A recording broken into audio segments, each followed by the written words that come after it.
les représentants du peuple français, constitués en Assemblée nationale, considérant que l'ignorance, l'oubli ou le mépris des droits de l'homme sont les seules causes des malheurs publics et de la corruption des gouvernements, ont résolu d'exposer dans une déclaration solennelle les droits naturels, inaliénables et sacrés de l'homme. Je vous demande de vous lever, messieurs.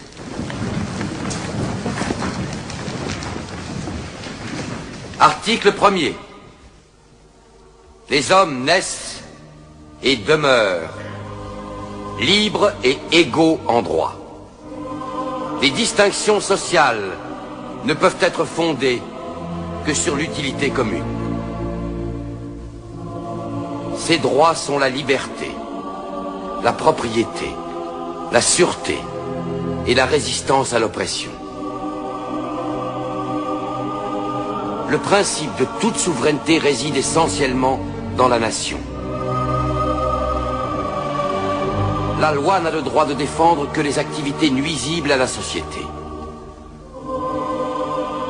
Tout ce qui n'est pas défendu par la loi ne peut être empêché. La loi est l'expression de la volonté générale. Tous les citoyens étant égaux à ses yeux, sont également admissibles à toute dignité, place et emploi public. Nul homme ne peut être accusé, arrêté, ni détenu que dans les cas déterminés par la loi. Tout homme est présumé innocent jusqu'à ce qu'il ait été déclaré coupable.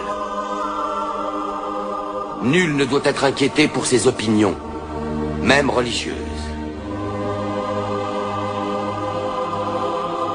La libre communication des pensées et des opinions est un des droits les plus précieux de l'homme.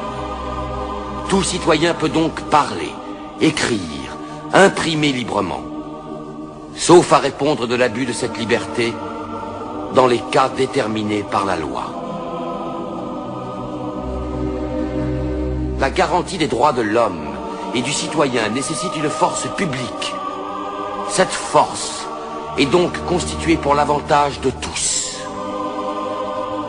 La propriété étant un droit inviolable et sacré, nul ne peut en être privé, si ce n'est lorsque la nécessité publique, légalement constatée, l'exige évidemment.